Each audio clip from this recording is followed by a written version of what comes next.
வணக்கம் நண்பர்களே, இது VDL Vlogs வீக்கெண்ட் குட்டி ஸ்டோரிஸ். இந்த வீக்கெண்ட்ல 1960களில் ஜெயகாந்தன் எழுதி ஆனந்த விகடன்ல வெளிவந்த முத்திரை கதைகள்ல இருந்து தான் ஒரு கதையை பார்க்கலாம். அவருடைய எல்லா கதைகளுமே ரொம்ப நல்லா இருக்கும். இந்த வீக்கெண்ட்ல நான் உங்களுக்காக எடுத்துட்டு வந்திருக்கிற ஜெயகாந்தனுடைய கதை என்னன்னா வாய்ச்சொற்கள். இந்த அழகான நெகிழ்ச்சியான சிறுகதையை கேட்கலாமா? சத்திரத்து திண்ணையில கவிந்திருந்த இருள யாருடைய வருகைக்காகவோ யாருடைய காலடி சத்தத்துக்காகவோ தன்னோட காதுகளை வழி மேல வச்சு காத்துட்டு இருக்கிறார் ருக்மணி. அந்த சத்திரம் ஊருக்கு வெளியே கிராமத்தின் எல்லையில தலை காட்டிட்டு பிறகு திசை மாறி போற ட்ரங்க் ரோட்ல ஓரத்துல ரொம்ப காலம் வாழ்ந்து இப்ப பாழடைஞ்சு கிடக்குது. ஆனா பகல் நேரத்துல அந்த சத்திரத்துக்கு பக்கத்துல இருக்கிற ஆலமர பிரதேசம் மிகவும் கலகலப்பா இருக்கும். வழிபோக்கர்களும் பஸ் பிரயாணிகளும் சத்திரத்திற்கு நேர் எதிரே இருக்கிற அரசங்குடி ரயில்வே ஸ்டேஷன்ல இருந்து வர ரயில் பிரயாணிகளும் அங்கு வந்து சாப்பிட்றதுக்காகவும் இளநீர் குடிக்கிறதுக்கும் வசதியா ஒரு டீ கடை உண்டு. அந்த டீ கடையும் வெற்றிலைப்பாக்கு கடையும் இரவு நேரத்துல சத்திரத்துக்கு பின்னால ஒரு ஃபர்லாங் தூரத்துல இருக்கிற ஒரு டூரிங் டாக்கீஸ் கொட்டகை பக்கத்துல வியாபாரம் செய்யறதுக்காக ஆலமரத்து பிரதேசத்தை காலி பண்ணிட்டு போயிடுவாங்க. பகல்ல ஆலமரத்தடியில முறுக்கு மசால் வடை விற்கிற முனியம்மா கிட்ட சிரிச்சு சிரிச்சு கதை பேசிக்கிட்டே கூடைகள் முடையறதுலயும் தடுக்குகள் பின்றதுலயும் பொழுத கழிச்சுக்கிட்டு இருப்பா ருக்மணி. அவ பக்கத்துல ஒரு கட்டு பனை ஓலையும் மூங்கில் கம்புகளும் இருக்கும். அநேகமா எப்பவும் அவளை சுற்றி ஒரு கூட்டம் அவள் கூடை முடையறத வேடிக்கை பார்த்துக்கிட்டு இருக்கோம். யார் கூட என்ன பேசிக்கிட்டு இருந்தாலும் அவளோட விரல்கள் ஓய்வில்லாம பின்னிக்கிட்டே இருக்கும். அவ கையில் இருக்கிற அந்த கத்தி மூங்கிலை பிளக்கும் போதோ ஓலைகளை கிழிக்கும் போதோ சற்றே விரல் மீது பட்டா போதும், 2 துண்டு தான், அத்தனை கூர்மை. ஆனா அவள் ஒரு போதும் லேசாக கூட விரல்களை வெட்டி கொண்டதே இல்லை. அவளுக்கு விரல்ல கண்ணுண்டு. விரலில் மட்டும்தானா? காதுகளில், நாக்கில், உடல் எங்கும் கண்கள் தான். ஆனா முகத்துல எல்லாருக்கும் இருக்கிற இடத்துல, இருக்க வேண்டிய இடத்துல இமைகள் மட்டுமே. அவள் பிறவி குருடு. 10 வருஷங்களுக்கு முன்னால 10 வயசு சிறுமியான ருக்மணியை அழைச்சிக்கிட்டு ஆலமரத்து சத்திரத்துல குடி புகுந்த செங்கேனி அப்படின்ற நெல்லிக்குப்பத்தான் தன்னை தவிர வேறு ஆதரவு இல்லாத குழந்தை ருக்மணியின் எதிர்காலத்தை பத்தி மிகவும் கவலைப்பட்டு, இந்தாம்மா ருக்கு, நீயோ கண் இல்லாத குழந்தை, எனக்கு பின்னால உனக்கு யாருமே ஆதரவு கிடையாது, கண்ணே இல்லாத உனக்கு யாரு இருந்தும் என்ன பிரயோஜனம், அவங்களுக்கு நீ சுமையாத்தான் இருப்ப, நாளைக்கு இந்த கிழவன் மண்டையை போட்டுட்டா ஐயா கண்ணில்லாத கபோதிங்க அப்படின்னு நீ கையேந்த கூடாது, கஷ்டப்பட்டு இந்த தொழிலை கத்துக்க, உசிர் உள்ள வரைக்கும் கால் வைத்து கஞ்சியாவது குடிக்கலாம் அப்படின்னு தினசரி புலம்பி அவளோட சின்னஞ்சிறு விரல்களுக்கு ஒரு தொழிலை பழக்கி கொடுத்திருந்தான். ருக்மணிக்கு பகல் எல்லாம் ஆலமரத்தடியில தொழில், டீ கடையில சாப்பாடு. ராத்திரி ஆன உடனே ஜனசந்தடியெல்லாம் அடங்கி கடைகள் எல்லாம் இடம் மாறி போன பின்னால சத்திரத்து தனிமையில படுக்கை. இருளும் தனிமையும் தானே அவளுக்கு பழக்கமானவை. அவளுக்கு பயம் தெரியாது. இருட்டில் தனியா இருந்தா என்ன, இன்னொருவர் துணையோட இருந்தால் என்ன. ஆனா போன வாரத்துல ஏதோ ஒரு நாள் இரவுல வெறும் பேச்சு துணையாக இருந்த அவன் கண்ணப்பன் அதுக்கு பின்னால வரவே இல்லை. அதுக்கு பின்னால அவளுக்கு இந்த இருட்டும் தனிமையும் பயம் தரல, ஆனா வெறுப்பா இருந்துச்சு. இன்னைக்கு முன்னேரத்துல ஏதேதோ நினைச்சுக்கிட்டே படுத்து உறங்கி போன ருக்மணி ஒரு கனவு கண்டு திடீர்னு விழிச்சுக்கிறா. கனவா? ஆமாம், பிறவி குருடியும் கனவு காண முடியும். தூக்கமும் விழிப்பும் இருக்கே. கண்கள் இல்லாதிருந்தும் கனவு மட்டும் இல்லாதிருக்குமா? ஆனா அவளோட கனவுகள் ஒளிமயமானவை, சப்தஜாலங்கள் தான். யாருடைய குரல்கள் எல்லாமே கேட்கும். குரலும் மெய்யுணர்வும் தான். குரலை கொண்டுதான் ஆட்களை காண முடியும் அவளுக்கு. தாத்தா செங்கேனி கிழவன் சில சமயங்கள்ல கனவுல வந்து ஆதரவோடு தலைய தடவிக்கிட்டு கொஞ்சுவார். ஆனா இன்னைக்கு அவ புதுவிதமான ஒரு கனவு கண்டா. தூரத்துல இருந்து மெல்லென புல்லாங்குழலோட நாதம் கொஞ்சம் கொஞ்சமா பக்கத்துல ஒலிக்குது. திடீர்னு விலகி மெல்லென மங்கியும் சப்த விளையாட்டு.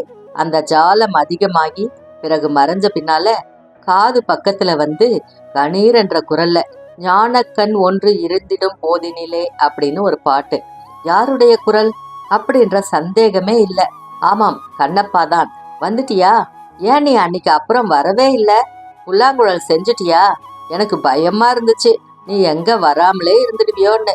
இந்த குருடிய கட்டிக்கிட்டு நாம எதுக்கு அழணும் அப்படின்னு போயிட்டியோன்னு நினைச்சேன். கண்ணப்பா நீ வந்துட்டியா அப்படின்னு அவன் முகத்தை, தலைய, தோலை, மார்பையெல்லாம் தடவி தடவி பாக்குறா. குருடியா? யார் குருடி அப்படின்னு கேட்டுட்டு மறுபடியும் பாடுறான் அவன். உள்ளங்கையில அவளோட முகத்தை ஏந்திக்கிட்டே, பிருந்தாவனமும் அதோ தெரியுதே, ஆனந்த கண்ணன் உருவம் அதோ தெரிவதாலே அப்படின்னு கண்ணப்பனின் இனிமையான குரல் அவளை சுற்றிலும் சூழ்ந்து முழங்குது. எங்கே தெரியுது? கண்ணப்பா கண்ணப்பா அப்படின்னு அழைக்கிறா. விழிப்பு வந்துருது. யாரையுமே காணோம். தூரத்துல டூரிங் டாக்கீஸ்ல பேண்டு வாத்திய இசைதான் ஒலிக்குது.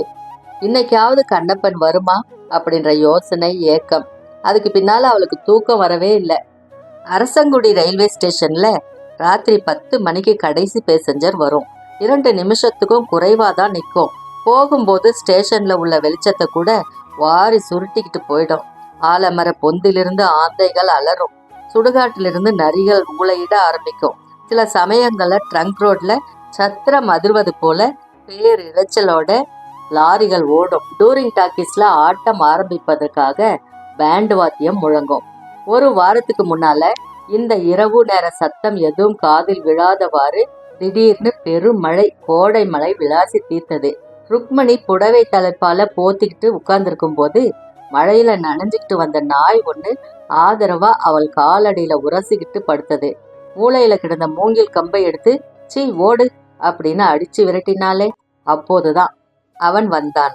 கொட்டுகின்ற மழையில நனைஞ்சு எந்த பக்கம் போறது அப்படின்னு புரியாம 2 கைகளையும் முன்னால நீட்டி இருளை துழாவிக்கிட்டே மெல்ல தடுமாறிக்கிட்டே வந்தான் அவன். ருக்மிணி நாயை விரட்டிய சத்தம் கேட்டு, யாரம்மா அது?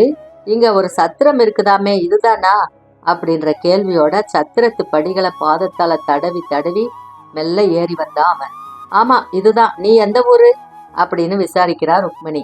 எனக்கு விழுப்புரம். ஊர் என்ன ஊரு? எல்லாம் நம்ம ஊர் தான். டிக்கெட் இல்லாம ரயில்ல வந்தேன். இங்க புடிச்சு இறக்கி விட்டுட்டான். இப்ப இதான் சொந்த ஊரு. ஸ்டேஷன்ல ஒரு புண்ணியவான் சொன்னாரு இங்க சத்திரம் இருக்குதுன்னு. ராப்பொழுத இங்க கழிக்கலாம்ல அப்படின்னு கேட்டுக்கிட்டே நனைஞ்சிருந்த சட்டைய பிழிஞ்சு தலைய துடைச்சுக்கிறான். ராப்பொழுது என்ன, 4 பூராந்தான் இரேன், யாரு கேட்க போறா அப்படின்னு புகையில திருகி வாயில் போட்டுக்கிட்டு சுவரோரமா சாஞ்சி உட்கார்ந்தா ருக்மிணி. அவன் தூண்ல சாஞ்சிக்கிட்டு மடியிலிருந்து ஒரு பீடியை எடுத்து பத்த வைக்கிறதுக்காக தீக்குச்சியை உரசுறான். புகையையே ஆகாரமா உட்கொள்ற மாதிரி வாய் நிறைய புகையை இழுத்து 2 தம் அடிச்ச உடனே குளிருக்கு இதமா இருந்தது. ஞானக்கண் ஒன்று இருந்திடும் போதினிலே அப்படின்ற அந்த அமைதியான இரவுல அவனோட குரல் கணீர்னு ஒலிக்குது.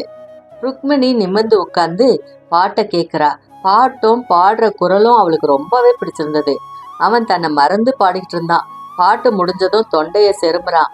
அந்த செருமலை கேட்டுதான் ருக்மிணி இந்த உலகத்துக்கு திரும்பி வந்தா. நீ நல்லா பாடுறியே, ரொம்ப நல்லா இருந்துச்சு, இன்னொரு பாட்டு பாட அப்படின்னு கொஞ்சம் நெருங்கி வந்து உட்கார்றா. அவளோட புகழ்ச்சி, அவள் புகழ்ந்த விதம் உணர்ச்சி மயமாகி தடுமாறிய குரல்ல அவனுக்கு ஒரு தெம்பையும் பெருமையும் தருது. இன்னொரு பாட்டா? கொஞ்சம் தண்ணி இருந்தா குடுக்குறியா? இங்க கிடைக்குமா? தண்ணியா? அந்த மூலையில இருக்கு, எடுத்து குடிய. அது சரி, நீ என்ன ஜாதி? படையாச்சி அம்மா. எந்த மூலையில இருக்கு தண்ணி அப்படின்னு தரைய துழாவறான். தோ வரேன் அப்படின்னு பழகிய பழக்கத்தால தடுமாற்றம் கொஞ்சம் கூட இல்லாம மூளையில வைத்திருந்த தகர டப்பாவை எடுத்து அவன்கிட்ட நீட்டுறா.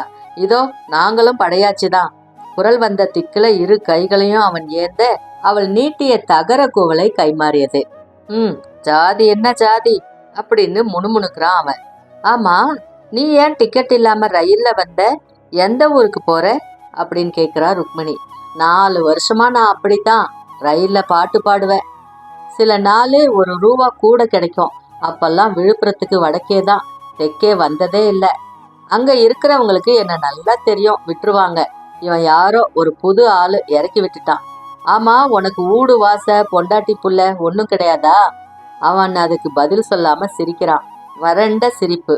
அவன் சிரிச்ச சிரிப்புல இருந்து, அவன் சிரித்த தோரணையிலிருந்து ஒருவேளை ரொம்ப சின்ன பிள்ளையோ, இவன்கிட்ட போய் பொண்டாட்டி பிள்ளைன்னு பேசினா அப்படின்னு நினைச்ச அவளுக்கும் சிரிப்பு வந்தது. சிரிச்சுக்கிட்டே கேட்டா, உனக்கு என்ன வயசாச்சு? வயசுக்கு என்ன குறைச்சல், அது ஆகுது கழுத வயசு. நான் உன் வயசை கேட்டா நீ கழுத வயச சொல்றியே. வயசானா போதுமா? 22 வயசாச்சு. பெத்தவ இல்லாம வீடு இருந்து என்ன, வாசம் இருந்து என்ன? அம்மா செத்தப்புறம் சித்தாத்தாக்காரி ஒருத்தி வந்தா, கொடுஞ்சூலி. அவளுக்கும் பிள்ளை குட்டின்னு ஆச்சு. அப்பாவுக்கு நியாயம் தெரியல. சரி, இந்த வீட்டுல நமக்கு என்ன இருக்குன்னு தெய்வத்தை துணையா நம்பி புறப்பட்டுட்டேன். வருஷம் 4 ஆச்சு. இன்னைக்கு இங்கே இருக்கணும்னு இருக்கு, நாளைக்கு எங்கேயோ. எல்லாம் நமக்கு சொந்த ஊரு தான். எல்லாரும் நம்ம சாதி தான். உலகத்துல யாரு நம்பி யாரு இருக்கா? ஆனா பாரு, எல்லாரையும் நம்பிதான் எல்லாரும் இருக்காங்க அப்படின்னு சொல்லி பெருமூச்சு விடுறான். சரி, நீ ஏதாவது சாப்பிட்டியா? இல்ல, மடியில 2 அணா இருக்கு.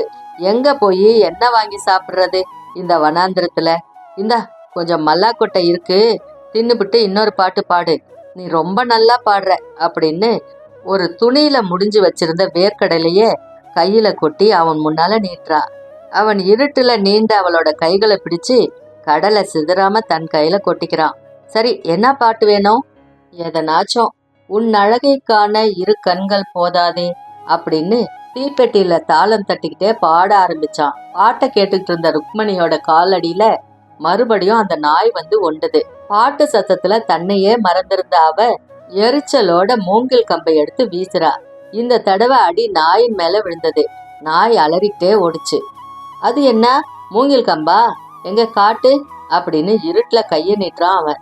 உனக்கு எதுக்கு அது அப்படின்னு அவன்கிட்ட கம்ப கொடுக்கறா ருக்மணி. நல்ல மூங்கில் தான் அப்படின்னு மூங்கில தடவி பாக்குறான். என்ன செய்யறதுக்கு நல்ல மூங்கில் தான்னு சொல்ற? அவன் மெல்ல சிரிக்கிறான். ஏன் சிரிக்கிற? ஒண்ணுமில்ல, ஒவ்வொருத்த கையில இருந்தா அது ஒவ்வொன்னுக்கு உபயோகப்படும். குருடன் கையில தான் அது ஒண்ணுமே ஆகுறது இல்ல. அவன் தனக்காகத்தான் அப்படி சொல்றானோ அப்படின்னு நினைச்ச ருக்மணி, மூங்கில்ல என்னென்ன செய்யலாம்னு நாளைக்கு பாரு, நான் செஞ்சு காட்டுறேன் அப்படின்னு சொன்னா. என்ன செய்வ? கூடை, முறம், தடுக்கு. அப்படியா? எனக்கு கூட புல்லாங்குழல் செய்ய வருமே.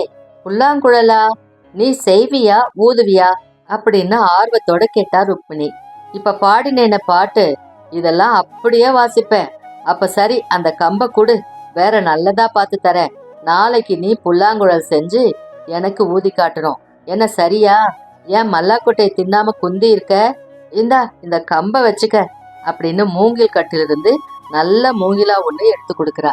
இந்த இரவு நேரத்துல தன் பசி அறிந்து வேர்க்கடலையும் 3 கோலையும் தந்த அந்த புண்ணியவதிய மனசுக்குள்ள வாழ்த்திக்கிட்டே வேர்க்கடலைய தரையில் தட்டி உரித்து வேர்க்கடலையை சாப்பிட்டுக்கிட்டே சாஞ்சு உட்கார்ந்தான். கொஞ்சம் மௌனத்துக்கு பின்னால அவ கேக்குறா, ஆமா, உன் பேர் என்ன? கண்ணப்பன். உன் பேரு? ருக்மணி. அது சரி, நீ ஒரு வயசு பொம்பளை தானே? யாரும் துணை இல்லாம இந்த சத்திரத்துல நீ ஏன் தனியா உட்கார்ந்துருக்க? நான் சின்ன பிள்ளையா இருக்கிற போதே இங்க வந்துட்டேன். எனக்கு உலகத்துல இந்த ஒரு இடம்தான் பழக்கம். எங்க தாத்தா இருந்தது அப்போ 4 வருஷத்துக்கு முன்னே அது செத்து போச்சு. தாத்தாவோட நினைவு வந்த போது அழுகையும் வந்துருச்சு. 2 விம்மல்ல வந்த துயரம் அடங்கியும் போச்சு. எங்காவது கண்ணாலம் கட்டிக்கிட்டு போனாலும் உனக்கு ஆத்தா வீடு இந்த சத்திரம் தான் அப்படின்னு சொல்லு. நீயும் என்ன போல அனாதை தானா அப்படின்னு கேக்குறான் கண்ணப்பன். அவளோட குரல்ல இருந்தே அவளோட வயசை கணிச்ச கண்ணப்பன் தன்னோட கணிப்பு சரிதானா அப்படின்னு தெரிஞ்சுக்கவே கல்யாணத்தை பத்தி பேசுறான். நீயாவது ஆம்பளை, நான் பொம்பளை, 2 கண்ணும் இல்லாத குருடி. எனக்கு யாரு இருக்கா? யாரு இருந்தாலும் கண்ணில்லாத நான் அவங்களுக்கு ஒரு சுமை தானே. அதனாலதான் அனாதையா இருக்க. அவன் உடம்பெல்லாம் மின்னலை போல ஒரு உணர்ச்சி விசிறி பாய்ந்து அவனை துள்ளி எழ வைக்கிது. அவன் அதுக்கு பின்னால ஒரு வார்த்தை கூட பேசல. அவள் எத்தனையோ பேச்சு கொடுத்தும் கூட அவன் பதில் சொல்லாததை கேட்டு தூக்கம் வந்துருச்சு போல இருக்கு அப்படின்னு நினைச்சு அவளும் தூங்க முயற்சி பண்றா. அன்னைக்கு ராத்திரி ரொம்ப நேரம் வரை அவங்க 2 பேரும் தூங்கவும் இல்லை, பேசவும் இல்லை. மறுநாள் காலை தூக்கத்திலிருந்து எழுந்ததும் கண்ணப்பா கண்ணப்பா அப்படின்னு கூப்பிடுறா. பதில் இல்லை. அவன் படுத்திருந்த இடத்தை தடவி பார்த்தா. இடம் காலியா இருந்தது. அவன் தன்கிட்ட சொல்லிக்காம கூட போயிட்டானே அப்படின்னு நினைக்கும் போது ஆத்திரமும் அழுகையும் அடைக்குது. கொஞ்ச நேரம் செத்து போன தாத்தாவை நினைச்சுக்கிட்டு ஒப்பாரி வச்சு அழுதா. சத்திரத்துக்கு பக்கத்துல ஆலமரத்தடியில ஜனசந்தடி பெருக ஆரம்பிக்குது. டீ கடையில டீ வாங்கி குடிச்சிட்டு ருக்மணியும் தன்னோட தொழில்ல முதல் நாள் செஞ்சு வச்சிருந்த கிளுகிழுப்ப விசிறி அதுக்கெல்லாம் வர்ணம் பூசுற வேலைய ஆரம்பிக்கிறா. நிறங்களையே பார்த்தறியாத அப்படின்னா என்னன்னு கூட தெரியாத ருக்மணி தான் பின்ற கிளுகிழுப்பைகளுக்கும் தடுக்குகளுக்கும் அழகழகா வர்ணம் பூசுவா.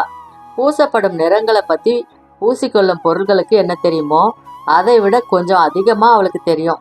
அதாவது ருக்மிணியை பொறுத்தவரை பச்சை அப்படின்னா அது ஒரு கண்ணாடி குப்பையில இருக்கிறது, நீலம் அப்படின்னா அது தகர டப்பாவில் இருக்கிறது, கொட்டாங்கச்சில இருக்கிறது சிவப்பு, அவ்வளவுதான்.